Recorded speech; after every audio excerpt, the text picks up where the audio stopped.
Ràdio de la Universitat d'Alacant. Tu voz creativa, rigurosa y divertida.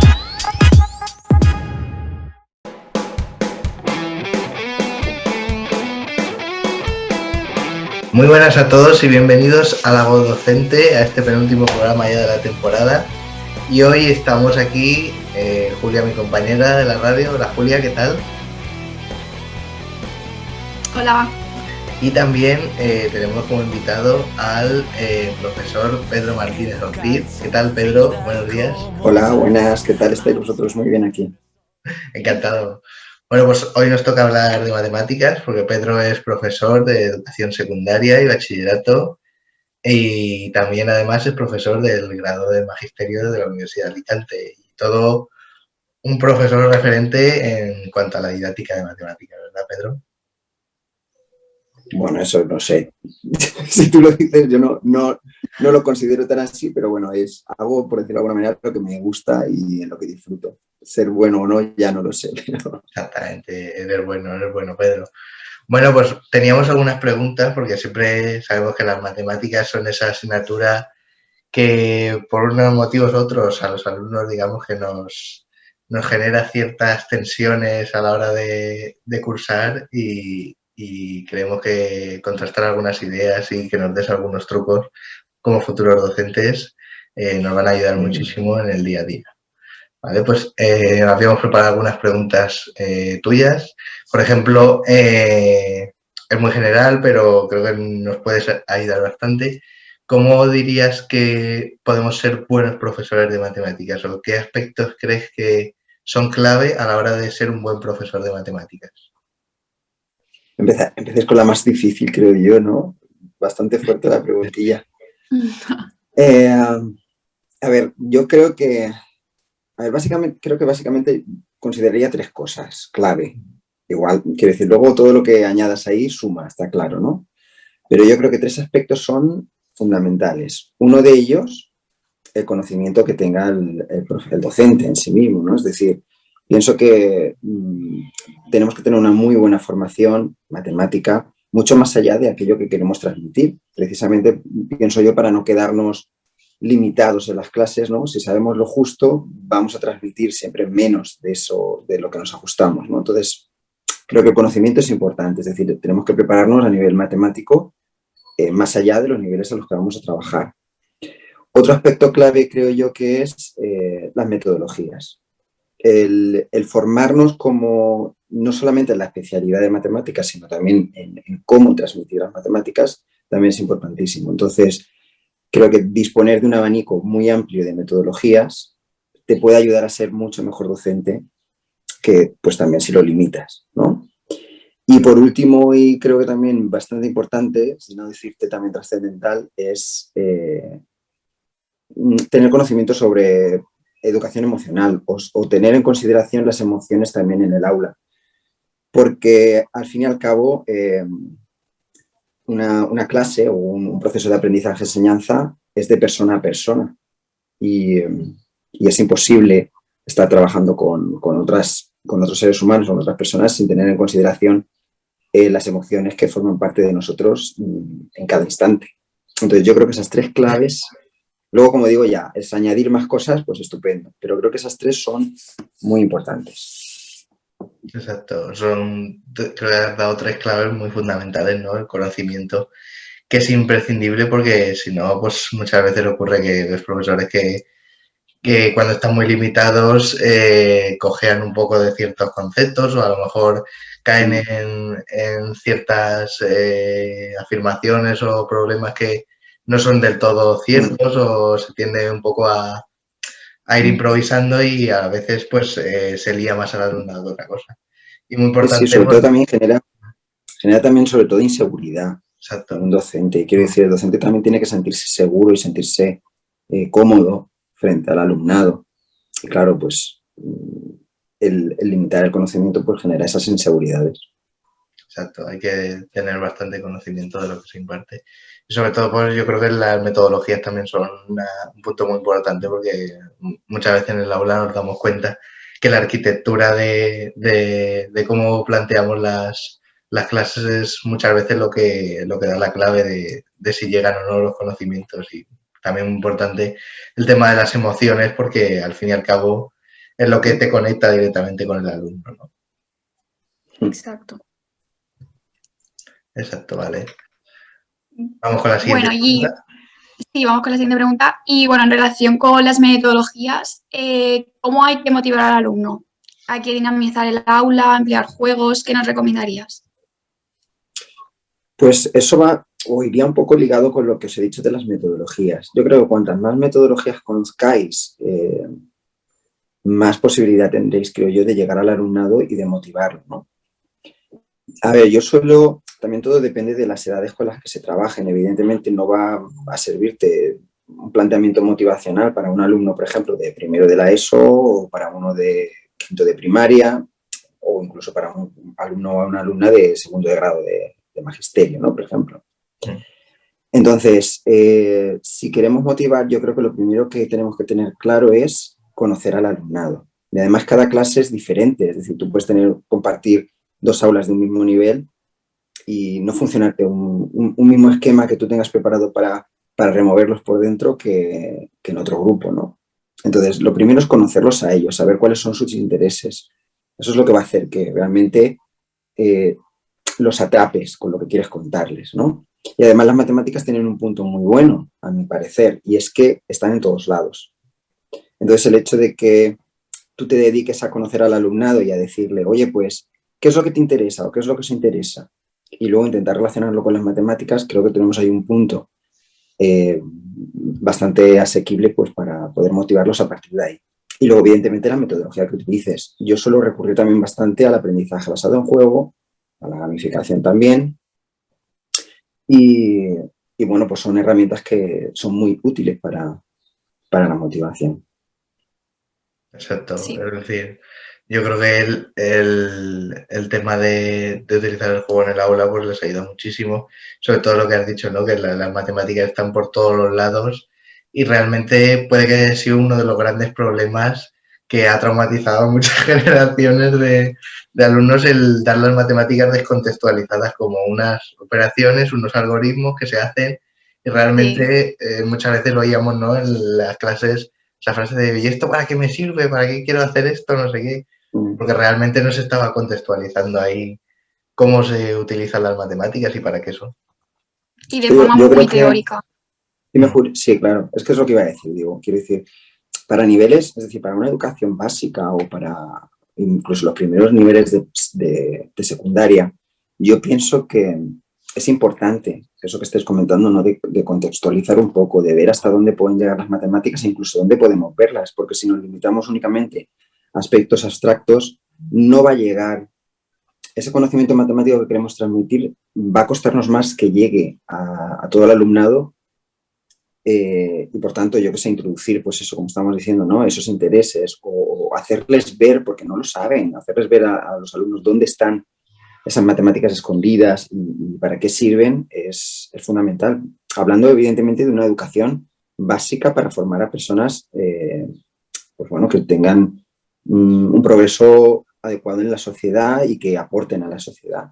Otra cosa luego ya es, evidentemente, pues aquellas personas que estén más orientadas a formarse en lo que es ser matemático, ser matemática o estudiar algún tipo de ingeniería, algo más en donde ya sí que necesitas un conocimiento o una práctica más abstracta de las matemáticas pues para ser un buen profesional. Entonces, hay que repartir un poco todo eso. Es decir, tan importante es contextualizar las matemáticas como también aprender y enseñar a ver su particularidad abstracta, que también es muy bonita y muchas veces no se hace llegar. Exacto. El problema de la contextualización, yo creo que probablemente es lo que más hemos arrastrado generaciones de docentes, ¿no? Que imagino que dando clases en la universidad lo notarás, que venimos un poco con cierto respeto al tema de las matemáticas y cuesta, es decir, a nivel de estudiantes de magisterio, noto que hemos recibido una docencia determinada de matemáticas y nos cuesta mucho ahora desarrollar hacer todo ese trabajo de contextualización y tal, porque es algo que no lo teníamos tan interiorizado como a lo mejor los niños que ahora están estudiando en el cole y tal, que sí que, yo me acuerdo, por ejemplo, yendo a las prácticas, que los veías hacer operaciones de cálculo mental, hacer razonamientos y decías, madre mía, si es que este niño sabe más que yo. O sea, Sí, increíble. la verdad que sí. También es que, bueno, yo hablo también un poco desde mi perspectiva, desde mi generación también. Y no sé, yo creo, no sé si la vuestra, por mi alumnado, ¿no? de magisterio también, entiendo que es así, ¿no? Pero venimos también de una formación, yo creo que muchos de nosotros, no todos afortunadamente, pero muchos, nuestro aprendizaje en matemáticas se ha centrado sobre todo en la repetición de procedimientos. Sí. Más que en el hecho de pararte a pensar en la utilidad de las matemáticas o en el hecho de enseñarnos a pensar, a razonar, a ligar ideas, a aplicar resultados que ya se han obtenido o teoremas y a ligarlo todo entre ello y hacernos pensar y usarlo para resolver algo, se ha centrado sobre todo en eso, ¿no? Ahora vamos a aprender a hacer este procedimiento, estas sumas de fracciones y te tiras 3 semanas haciendo sumas de fracciones que llega un punto en que, siendo pequeño, no le ves sentido ninguno. Y creo que hay que compartir un poco, yo intento en la medida de lo posible, sobre todo con los más pequeños, hacerles ver las matemáticas de esa otra manera, ¿no? Es decir, intentarles darle el mensaje de que no es solo mecanizar, no es solo te aprendes unos pasos y los reproduces una y otra vez o equivocarse, ¿no? Matemáticas requiere equivocarse, requiere pensar, requiere, veo que por esta vía no llego a donde quiero, cambio, y no pasa absolutamente nada por equivocarse. Entonces intento que eso lo tengan también claro, porque tan importante es saber hacer una operación o saber conocer un procedimiento, como saber cuándo usarlo y razonar.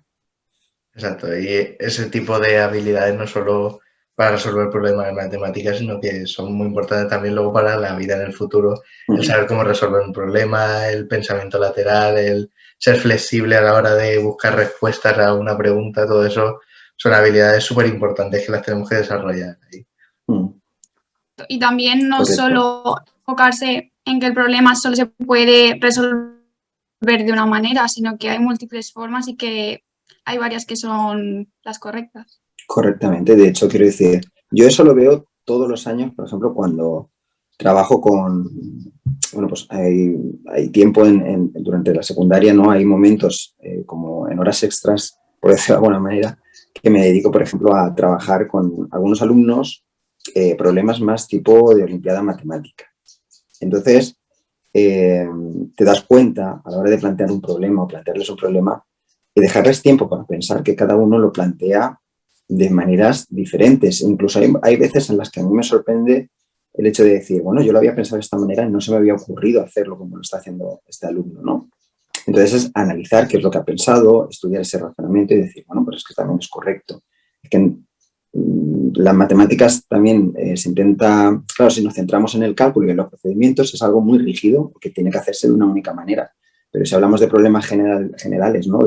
Que pueden resolverse a través de matemática, no tiene por qué haber una única solución o resolverse de la misma manera, más que solución, sino resolverla de la misma forma. Muy bien, exacto, son claves que yo creo que son súper importantes a la hora de afrontar en el aula la didáctica de las matemáticas. Y luego, pues hablando un poco de tema metodología, nos encontramos, ¿no?, que hay bastantes abanicos, vas a un centro, utilizan ABN, vas a otro centro, utilizan otra metodología. ¿Hay alguna mejor que otra? ¿Se pueden combinar? ¿Cuál crees que es la metodología, si hay alguna mejor o si todas son válidas? ¿O qué piensas acerca de que hay tantos métodos? Es como todo, quiero decir, los extremos no creo que sean lo mejor. Entonces, el hecho de utilizar una única metodología constantemente porque te sientas cómodo o veas que más o menos tiene respuesta por parte del alumnado, no creo que sea lo mejor. Yo siempre digo, y desde mi experiencia evidentemente, que cuantas más metodologías tengas, más posibilidad luego tú vas a tener en el aula de responder ante cualquier otra circunstancia, porque quiero decir, luego en el aula no está todo programado al 100% y las preguntas que te hace el alumnado son más importantes igual a veces que la programación que tú lleves para esa sesión, ¿no? Entonces, si quieres dar una respuesta adecuada a cada planteamiento que se establezca en clase, tienes que conocer tu abanico y decir, ahora me interesa utilizar esta metodología y ahora esta otra. Entonces, sí que es cierto que luego te das cuenta que, como he dicho antes, tú puedes estar más cómodo con algunas y tienes tendencia a utilizar unas más que otras, que también depende un poco del grupo, no solamente del docente. A mí, por ejemplo, yo siempre intento hacer uso de, yo qué sé, por ejemplo, el aprendizaje por descubrimiento es algo que llevo dentro de mí y que siempre que tengo la oportunidad la utilizo, o la mate plástica, como llamamos, ¿no? Es la matemática manipulativa. Si yo puedo transmitir algún concepto matemático utilizando los sentidos, pues lo voy a hacer. Quiero decir, si es que es mucho más fácil porque voy a llegar a más gente que si solamente me limito a hacer algo de manera abstracta. Entonces, si puedo hacer un proceso previo en donde utilicen más sentidos, pues yo creo que ayuda. Entonces, esas dos, el aprendizaje por descubrimiento, es decir, el no llegar yo y decirles esto es así porque lo digo yo, sino vamos a descubrirlo entre todos. Y la matemática manipulativa son dos con las que yo me apoyo bastante. Pero luego, evidentemente, tienes que tener más para decir, bueno, pues ahora no me interesa usar ninguna de estas dos, voy a usar otras. Entonces, lo ideal, como digo, es tener un amplio abanico, conocerlas bien y saber usarlas, que eso también se adquiere con la práctica. Es decir, después de muchos años, pues ya llega un momento en que dices, está claro que ahora no puedo usar esta metodología porque no va a ser productiva o no va a ser útil. Y enseguida sabes qué otra cosa tienes que hacer, ¿no? Exacto, dominarlas todas más o menos y luego, pues, en función de cada contexto, utilizar unas u otras. Exacto. Tenemos otra pregunta, que es la siguiente. ¿Cómo consigues dar sentido y utilidad a las matemáticas para que el alumnado lo relacione con su entorno cercano? ¿Cuál sería la clave? Pues es lo que, como he dicho antes, ¿no? Es decir, intentar ligarlo con lo que conocen ellos, es decir, llevarlo directamente a su realidad o a su entorno. Si es que no hay nada más directo y sobre todo a través de los sentidos. Es por eso por lo que, como he dicho antes, me apoyo en la matemática manipulativa. Quiero decir, porque ven que está ahí. Es decir, una cosa que tú percibes a través de los sentidos, es decir, los más pequeños sobre todo. Quiero decir, los más pequeños, su realidad, por decirlo de alguna manera, es aquello que ven, que tocan, que saborean, que huelen, que escuchan. Entonces, si quiero hacerles ver, ¿no?, esa presencia de las matemáticas, tengo que hacer uso de esos sentidos. Otra cosa es que luego aproveche la oportunidad y después de habérselo hecho ver, ¿no?, por decirlo de alguna manera, ya intenté llevarlo a un nivel más abstracto, pero en un primer momento creo que tienen que participar esos sentidos, si es posible, claro, evidentemente. Exacto. En vez de algo más abstracto, tipo números y conceptos que a lo mejor se les escapa, pues eso, hacerlo manipulativo y a través de contextos más tangibles y luego también, no solo eso, sino que a etapas posteriores imagino que conectar también problemas matemáticos y conceptos matemáticos con situaciones del día a día, por ejemplo. Exacto. Yo, por ejemplo, recuerdo en una conferencia, no me acuerdo de qué profesor, de qué matemático, que explicaba pues, cómo utilizar algoritmos y conceptos matemáticos que se utilizaban en la escuela para el día a día, para calcular cosas de compra de supermercado, para al fin y al cabo ser más resolutivo en el día a día y entender mejor ciertos procesos. Y esa es la dimensión instrumental. Bien, pues también luego, pues desde nuestra perspectiva de profesor, de futuros profesores de mates, ¿qué consejos nos darías o qué recomendaciones nos harías como alumnos que en breve vamos a estar ya en un aula y vamos a tener que hacer de profesores de matemáticas? Pues me voy a remitir a lo primero que hemos dicho, porque generalmente es el consejo que os daría. Es decir, que no dejéis, una de las cosas es que no os estanquéis nunca, que no dejéis de formaros, porque quiero decir, el hecho de decir, bueno, ya soy docente a nivel profesional y estoy dedicándome a esto, nunca dejamos de aprender, nunca dejamos de saberlo todo, porque es imposible saberlo todo. Y todos los días descubres algo, algunas veces por otros compañeros, otras veces por, yo que sé, te formas a través de libros, de documentos, de artículos, y otras veces incluso a través de tus alumnos, y vas aprendiendo constantemente. Es no dejar de aprender, no limitarte, no decir, ya lo tengo todo hecho, ahora simplemente es transmitir, porque no es. Es decir, la docencia creo que va mucho más allá que eso. Entonces, pues eso sería mi principal consejo. Y luego también si tenéis la oportunidad de, sobre todo, de centraros también en crear comunidad. Porque creo que es algo también que muchas veces, pero eso es una situación que pasa aquí en España. Desconozco también cómo es en el resto de países, ¿no? Pero aquí yo percibo que hay, claro, la primaria, por ejemplo, y la secundaria, ¿no?, que suelen llevarse a cabo, o sea, porque sea un centro concertado o privado, casi siempre se realizan centros diferentes, con gente alrededor diferente. Y ahí parece que una desconexión entre docentes de primaria y docentes de secundaria a la hora de trabajar con el mismo alumnado, que al final pasa por todos nosotros.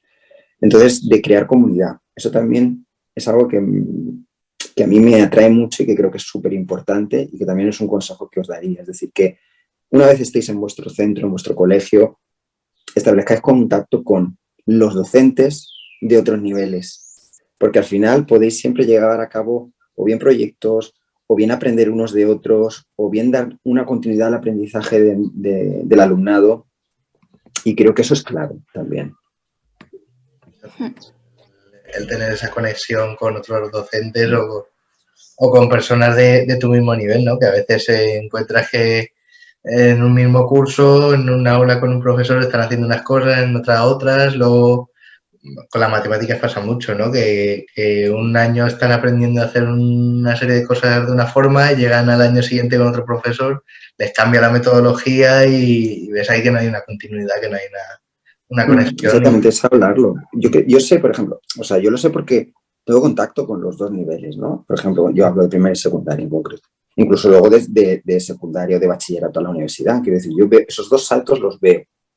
Entonces me doy cuenta de que hay falta de comunicación y eso también a su vez genera inseguridades. Por ejemplo, profesores de primaria, ¿no?, que dicen, yo estoy enseñando, yo qué sé, este contenido matemático de esta forma y tienen la duda de, ¿y esto luego les va a valer bien para secundaria? Y es tan sencillo como decir, pues vamos a hablar con el profesorado de secundaria. ¿Qué os parece esto? ¿Cómo lo estamos, qué pensáis de cómo lo estamos haciendo? Incluso los de primaria, o sea, los de secundaria también tienen mucho que aprender de los de primaria. Porque en secundaria también se tiende mucho al academicismo, a decir, ahora tengo que enseñar matemáticas y tiran más hacia, pues lo que hemos comentado antes, más procedimientos, más abstracción, de golpe. Entonces tienen mucho también a nivel, sobre todo metodológico, que aprender desde primaria. Entonces, la conexión que puede haber entre los dos, pues esos dos niveles, creo que tiene mucho más de fructífero que el hecho de ignorarse o de no haber una conexión o no haber algo que los ligue, ¿no?, de alguna manera. Entonces, yo, por ejemplo, el proyecto que ahora por el tema del COVID no estoy haciendo, pero que llevaba haciéndolo ya varios años, de los padrinos de las matemáticas, en la que mis alumnos de secundaria iban a ayudar a alumnos de primaria, a mí me servía para conectar al alumnado de secundaria con el de primaria y a los docentes, a conocer a los docentes que había en primaria, a que me hablaran de cómo hacemos nosotros las cosas y viceversa. Y eso genera comunidad, genera unión y es también súper importante. Exacto.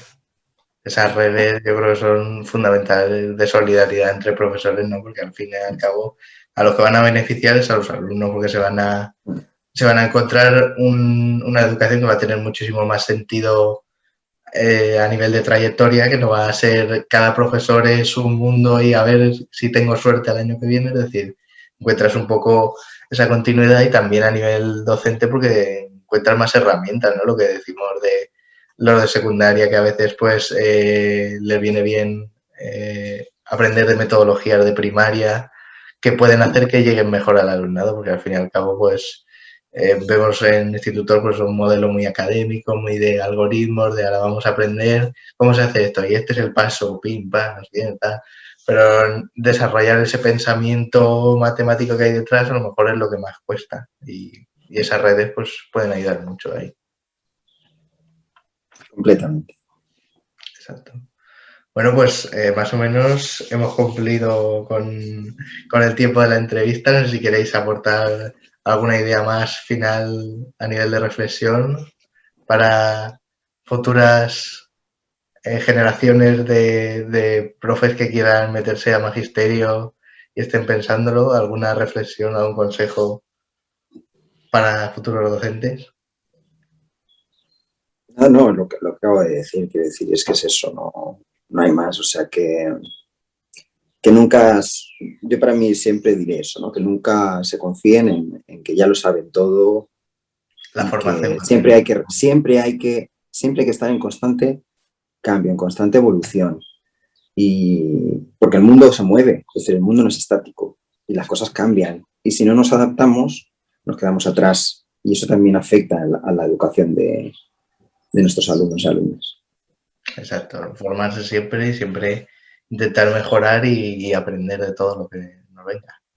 Pues nada, pues si no tenemos nada más, nos despedimos ya hasta el próximo día, que ya nos hemos comido el tiempo de la entrevista y nada, muchísimas gracias Pedro por dedicarnos este ratito en este punto del curso también muy gracias concluido. A vosotros. Gracias a ti y a Julia también, porque esto siempre es muy positivo también, el hecho de, bueno, simplemente el proyecto que lleváis a cabo con la radio aquí de la universidad.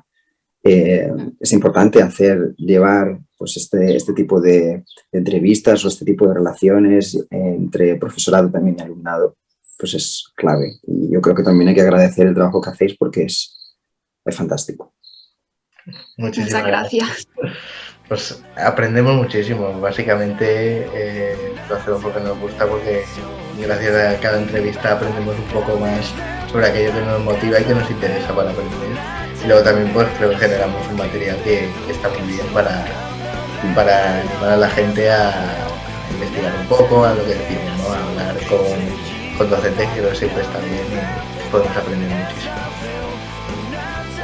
Nada, muchísimas gracias. A vosotros.